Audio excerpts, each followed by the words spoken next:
The high price we pay for our fear of loneliness, why we should embrace solitude.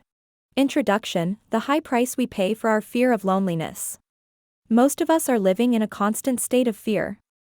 Fear of being alone, fear of not having enough money, fear of being judged by others, and so on.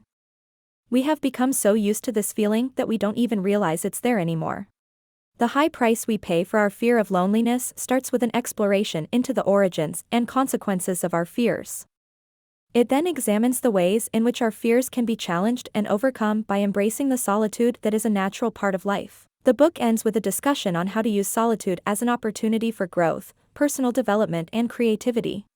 It is natural for humans to experience feelings of loneliness from time to time, and it is important to recognize that solitude is a normal and necessary part of life. However, it is also important to understand that excessive fear of loneliness can have negative consequences on our physical and mental health. Excessive fear of loneliness can lead to social isolation and can prevent us from seeking out and forming meaningful relationships with others. It can also lead to feelings of anxiety and depression, as well as increased stress and decreased overall well-being. On the other hand, embracing solitude and learning to be comfortable with being alone can have numerous benefits. It can provide an opportunity for introspection, reflection, and personal growth. It can also enhance creativity and allow for the development of a strong sense of self. Overall, it is important to find a balance between being alone and being with others. While it is important to have social connections, it is also important to have time to oneself to recharge and focus on personal growth. By learning to embrace solitude, we can overcome our fear of loneliness and lead a more fulfilling and balanced life. What is the cost of our fear of loneliness? Society has always been a part of people's lives. From the time we are born, we grow up with friends and family that shape our beliefs and values. We are taught how to interact with others in society, how to share our thoughts and feelings, and when to be social.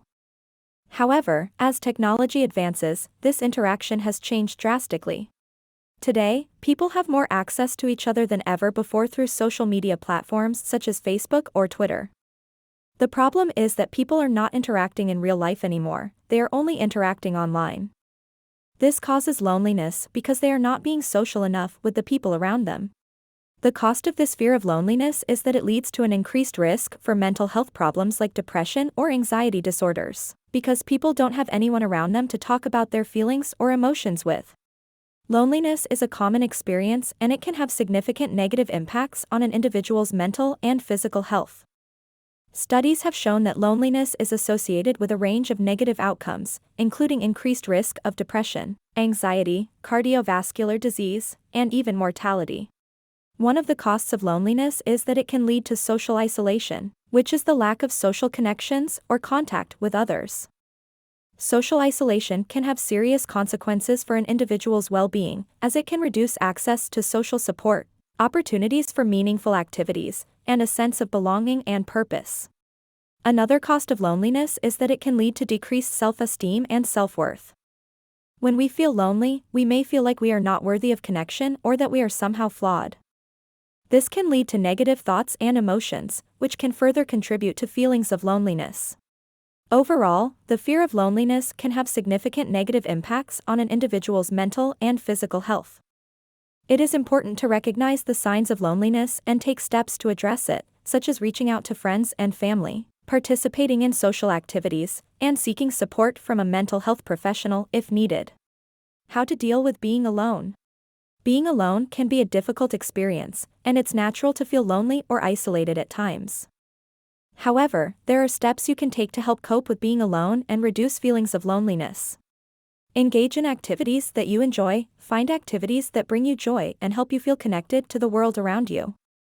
This could be hobbies, sports, or volunteering. Stay connected with others, keep in touch with friends and family, and consider reaching out to new people as well. This could be through phone calls, text messages, or video chats. Take care of your physical and mental health, eat well, exercise, and get enough sleep. Consider seeking support from a mental health professional if you are struggling with feelings of loneliness or depression. Seek out social opportunities, join a club, take a class, or volunteer for a cause that interests you. This can help you meet new people and create a sense of community. Practice self-care, Take time for yourself and do things that make you feel good. This could be relaxing activities like meditation or yoga, or simply taking a walk in nature. Remember that it's okay to feel lonely or isolated at times, and it's important to be kind to yourself and take care of your own needs. With time and effort, you can find ways to cope with being alone and build a fulfilling and meaningful life.